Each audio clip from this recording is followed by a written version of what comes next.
قرآن تو بانگ دوحل یہ کہتا ہے کہ فَاسْأَلُوا أَهْلَ الذِّكْرِ إِن كُنتُمْ لَا تَعْلَمُونَ. جی جی. اور فی الوقت آپ کی زندگی کا بدترین مقصد یہ ہے کہ لوگوں کو نہ صرف علماء کرام سے جو ہے متنفر کیا جائے بلکہ ان کی مجالس سے بھی کم و بیش ہمیشہ کے لیے دوری کر دیا ہے. جب کہ آپ نے بھی قرآن کی آیت خود بھی پڑھی هل يستوي الذين يعلمون والذين لا يعلمون، اس کے باوجود آپ یہ کر رہے ہیں. میرے بھائی فَاسْأَلُوا أَهْلَ الذِّكْرِ إِن كُنتُمْ لَا تَعْلَمُونَ میں کیا ہے کہ اہل علم سے یہ پوچھو کہ بابے کیا فرماتے ہیں. اہل علم سے جا کے کیا پوچھنا ہے ہم نے؟ اللہ کہہ رہا ہے کہ میرے بارے میں اہل علم سے پوچھو. تو اہل علم کیا بتائیں گے؟ ان کو چاہیے وہ وحی کی تائید سے بتائیں نا. بالکل. اور وحی کی تائید جو ہے وہ کتاب و سنت میں. یہی تو ہم کہہ رہے ہیں مرنے سے پہلے اے مسلمان کر لے اس پہ غور. کتابوں کا خدا اور ہے، بابوں کا خدا اور. میں نے ہی لوگوں کو علماء کی طرف بھیجا ہے میرے بھائی. میرے سوا، بلکہ میرا تو چھوڑ دیں، ہمارے سوا کوئی پلیٹ فارم ہے جو یہ کہتا ہو کہ سارے علماء کو سنو اور چیک کرو کہ قرآن و حدیث کے مطابق کس کی بات ہے. باقی تو کہتے ہیں علی کو سننا نہیں. میں کہتا ہوں سب کو سنو. مجھے پتا ہے کہ گھوم گھما کے ادھر ہی واپس آئیں گے، کوئی کچھ نہیں ملے گا. ہم نے ہی علماء سے لوگوں کو جوڑا ہے. صرف فرق یہ کہ ہم نے کہا کہ علماء سے یہ پوچھ لینا ہے کہ لکھا کہاں ہوا ہے، یہ کس کتاب میں یہ بات لکھی ہوئی ہے. جو آج میں نے تعارف میں بتایا کہ جب آپ لوگوں سے جا کے پوچھیں گے کہ مسلم شریف میں یہ حدیث ہے کہ نبی علیہ السلام نے پوچھا تم میں سے کسی میں استطاعت ہے کہ ایک رات میں تہائی قرآن پڑھ لے؟ تو صحابہ نے کہا یا رسول اللہ کون اس کی استطاعت رکھتا ہے؟ تو آپ فرمایا سورہ اخلاص پڑھ دو. آپ کہتے ہیں نہیں بزرگ 8 دفعہ روزانہ قرآن پڑھتے ہیں. تو ہم یہی پوچھیں گے نا یار یہ بزرگ کیا کر کے گئے ہیں؟ مسلم شریف میں تو یہ لکھا ہوا ہے. میں نے علماء سے جوڑا ہے. میں نے کوئی قرآن کا ترجمہ آپ کو لکھ کے دیا ہے؟ میں ہمیشہ کہتا ہوں کہ بریلوی ہو تو آپ مذہب بریلوی کا ترجمہ پڑھ لو، دیوبندی ہو تو اشعری تھانوی کا پڑھ لو اپنے بزرگ کا، اہل حدیث ہو جونا گڑھی کا پڑھ لو، شیعہ ہو سید فرمان علی شاہ کا پڑھ لو. اگر آپ کوئی سادہ سے مسلمان ہو تو آپ فتح محمد جلندری کا ہے، مولانا مودودی کا ترجمہ پڑھ لو. میں نے کبھی لوگوں کو یہ نہیں کہا کہ میں نے کوئی ترجمہ لکھا ہے. مجھے پتا ہے کہ الٹیمیٹلی جب آپ ترجمہ پڑھیں گے آپ خود بخود اسی طرف آ جائیں گے. کتاب و سنت کے دلائل جب آپ دیکھیں گے، کیوں ایاک نعبد و ایاک نستعین کا ترجمہ احمد بریلوی صاحب نے بھی یہی کیا ہے، اللہ تیری ہی عبادت کریں تجھی سے مدد چاہیں. اشعری تھانوی صاحب نے بھی یہی کیا ہے، تیری عبادت کرتے ہیں تجھی سے مدد چاہتے ہیں. سید فرمان علی شاہ صاحب نے بھی یہی ترجمہ کیا. بعد میں وہ حاشیوں میں جو گھس جاتے ہیں نا وہ کام ختم ہے. اس لیے ہم کہتے ہیں کہ مولانا شریف کو باہر نکالیں، صرف ترجمے کو فالو کریں. اچھا مجھے بتائیں، آپ دنیا میں کوئی بریلوی عالم یہ پروڈیوس کر سکتے ہیں جو یہ دعویٰ کرے کہ میں نے احمد بریلوی سے بہتر ترجمہ کیا ہے قرآن کا، یا میں ان سے بہتر قرآن تمہیں سمجھا سکتا ہوں؟ تو میری تو خواہش ہے پھر آپ احمد بریلوی صاحب سے ہی قرآن سیکھیں. کنز الایمان چھپا ہوا ہے. کسی دیوبندی کی یہ جرت ہے کہ وہ یہ کہے کہ میں اشعری تھانوی سے بہتر قرآن آپ کو سمجھا سکتا ہوں؟ وہ سارے اس تصور سے ہی کانپ اٹھیں گے، اکابرین اکابرین. وہ کہے گے یہ تو شیطانی وسوسہ ہے. تو میں اسی تو کہہ رہا ہوں کہ چھوڑیں ان کو، آپ ان کا ترجمہ پڑھیں جنہوں نے آپ کی زبان میں کیا. یقیناً پیسے کمانے کے لیے نہیں کیا، امت کے لیے کیا ہے، امت کی خدمت کے لیے، اسی لیے کیا ہے نا. ان کو تو عربی آتی تھی. اشعری تھانوی صاحب کو ترجمہ کرنے کی ضرورت تھی؟ احمد بریلوی صاحب کی اتنی فصیح عربی تھی، ان کو ضرورت ہی ترجمہ کرنے؟ آپ کے لیے کیا ہے. ہم آپ کو آپ کے علماء سے ہی جوڑتے ہیں. آپ کہتے ہیں علماء سے بغیر ہے. ہاں الٹیمیٹلی آپ بھاگ جاتے ہیں، اس لیے کہ جب آپ ترجمے سے جوڑتے ہیں تو آپ کہتے ہیں یہ ہمیں تو یہ کہہ رہا ہے، خود تو اس کا عمل ہی نہیں تھا اس کے اوپر. تو وہ پھر آپ، میں اس میں کچھ بھی نہیں آپ کے لیے کر سکتا. میں آپ کو یہی کہہ سکتا ہوں مرنے سے پہلے اے مسلمان کر لے اس پہ غور. کتابوں کا خدا اور ہے، بابوں کا خدا اور جب یہ غور کرو گے تو تمہارے اندر سے آواز نکلے گی کیا کہ نہ میں وہابی، نہ میں وہابی، میں ہوں مسلم علمی کتابی. علماء سے پوچھیں، بلکہ کہتا پوچھو ہی نہ علماء نو کہ کتنے لکھے ہے. جانوروں کی طرح سامنے نہ بیٹھ جائے کریں. قرآن نے کہا نا جو اپنی عقل استعمال نہیں کرتے سورۃ الاعراف میں، اولئک کالانعام بل ہم اضل 179 الاعراف، جو اپنی عقل آنکھ کان استعمال نہیں کرتے یہ جانوروں کی مانند ہے بلکہ اس سے بدتر ہیں. تو آپ اس طرح جو ہے ٹگے بن کے سامنے نہ بیٹھا کرو. جو کوئی اچھا لوگ جمعے پڑھ کے آتے ہیں نا، اتوار والے دن آ کے میرا دماغ چاٹتے ہیں، او جی ساڑھے مولوی صاحب نے بڑی آج اس دفعہ جی بڑی عجیب گل کی ہے. محمود صاحب بھی آ کے منو کہہ رہے ہوتے ہیں، میں پوچھنا چاہتا مولوی صاحب نے کیوں نہیں پوچھتے؟ ہونی ہوں تو سر ساری دنیا کا رونا میرے آگے رونا ہے. آپ بھی چیخیں, ہر گلی سے ایک انجینئر نکلنا چاہیے, تو تبھی یہ تبدیلی آئے گی نا.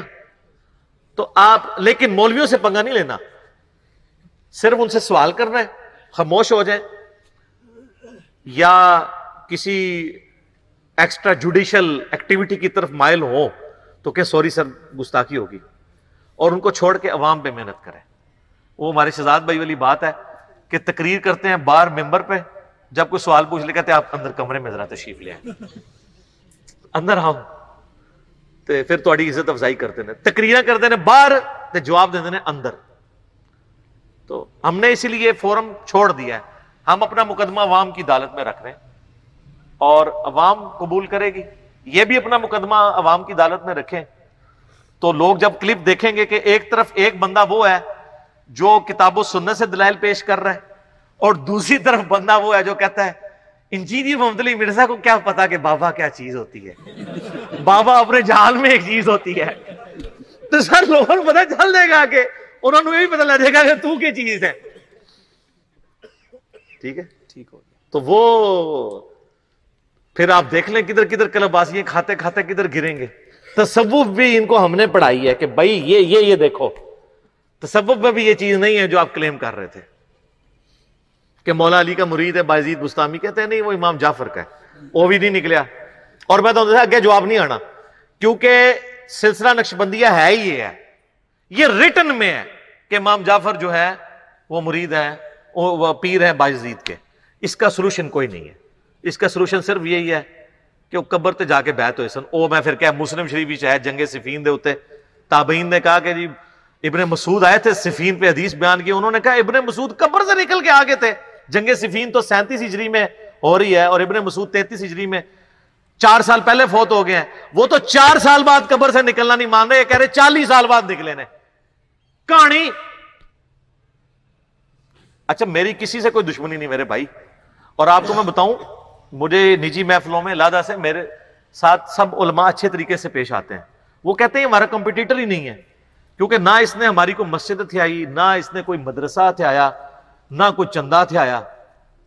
تو ٹھیک ہے لگا ہوا ہے تو بھونکتا رہے, ہمیں کیا فرق پڑتا ہے. اگر کوئی رفع دین کر رہا ہے تو پیچھے مارے ہی کھڑا ہے نا, چندہ ہمیں ہی دے گا نا. ہاں ورنہ اگر میں یہ کام شروع کر دوں جو آپ یہ خطرناک مجھے مشورے دے رہے ہیں مسجدیں بناؤ, تو یہ جناب آپ سوچ نہیں سکتے کتنا یہ وائلنٹ ہوں گے. ہمیں یہ ضرورت نہیں ہے, یہ مسجدیں ہماری مسجدیں بنیں گی انشاءاللہ. یہ یورپ اور امریکہ میں نے بہت پہلے یہ آپ کو پریڈکشن کی تھی کہ یورپ اور امریکہ میں ٹرو ڈیموکریسی ہے نا, وہاں ان کو یہی خطرہ پڑا ہوا ہے جتنی تیزی سے اسلام پھیل رہا ہے نا, ٹرو ڈیموکریسی کی وجہ سے جب مسلمانوں کی تعداد ہم سے زیادہ ہو جائے گی آٹومیٹکلی یونائٹڈ اسٹیٹ مسلمانوں کا ملک بن جائے گا انشاءاللہ.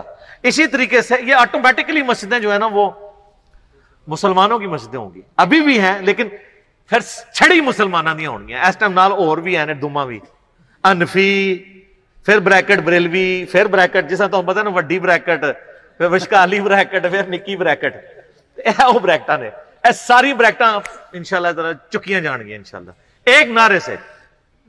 اچھا یہ میدان عمل کا نعرہ جو ہے نا, پلیز آج کل آپ یہ نعرہ جو ہے نا وہ اس طرف شفٹ کریں کہ مرنے سے پہلے ہے مسلمان, کر لے اس پہ غور, کتابوں کا خدا اور ہے بابوں کا خدا اور. یہ جب آپ بولیں گے نا تو وہ کوئی نہیں آپ کو یہ کہنے لگا کہ آپ ہمیں کافر سمجھ رہے ہیں, آپ اسی کو تو کہہ رہے ہیں مرنے سے پہلے ہے مسلمان. لیکن وہ جو نام ہے وہابی والا نعرہ ہے نا اس پہ وہ چڑھتے ہیں. لیکن اس نعرے کی اپنی اہمیت ہے, یہ نعرہ ان کے لیے نہیں ہے, یہ اپنے لیے ہے کہ جب سب کچھ پتا چلے نا اینڈ پہ آپ کو غصہ آئے نا تو آپ کہیں گے نہ میں وہابی, نہ میں بابی, میں ہوں مسلم علمی کتاب, اپنا غصہ ٹھنڈا کرنے واسطے. وہ ہمارے ایک بڑے قریبی دوست ہیں نا, وہ کہتے ہیں یہ جو قرآن میں لکھا ہے نا سورۃ العذاب میں, سورۃ الاعراف میں, کہ قیامت والے دن بزرگوں کے فالوورز کہیں گے اللہ ہمارے بزرگوں کو دگنا عذاب دے جن کی وجہ سے ہم گمراہ ہوئے. وہ کہتے ہیں علی بھائی میرا تو دنیا میں دل چاہتا ہے کہ میں اپنے ان بزرگوں کو اپنے ہاتھوں سے عذاب دوں کہ جن کی وجہ سے میرے ماں باپ, میرے دادا دادی شرک کے اوپر مرے ہیں, کہ انہوں نے ہمارے ساتھ یہ ظلم کیا. تو یہ تو ہمارا دل چاہتا ہے, اور جو ان کی وجہ سے دوزخ میں گئے ہوئے ہیں وہ تو پھر کہن گے نا کہ سرکار پہلے حضرت صاحب دی دعوت تو بڑی چاہیے ہے.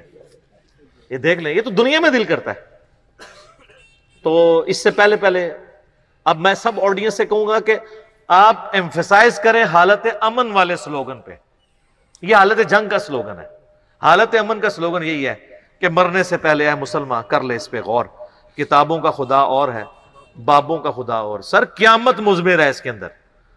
آپ اپنی ہزاروں جو چیزیں ہیں جو آپ نے دین میں سیکھی ہیں, جو آپ کے نظریات پرانے سے 180 ڈگری نکلی ہیں, ان سب کو سمندر کو کوزے میں اگر بند کر سکتے ہیں نا اس ایک جملے میں, اس ایک شعر میں, کہ مرنے سے پہلے اے مسلمان. یہ مسلمان نہیں ہے, نون اڑی ہوئی ہے, غنہ ہے, غننے والا ہے. کر لے اس پہ غور, کتابوں کا خدا اور ہے, بابوں کا خدا اور. مغرب کی اذانیں شروع ہوا چاہتی ہیں. ملتے ہیں انشاءاللہ ایک چھوٹے سے وقفے کے بعد انشاءاللہ تعالی.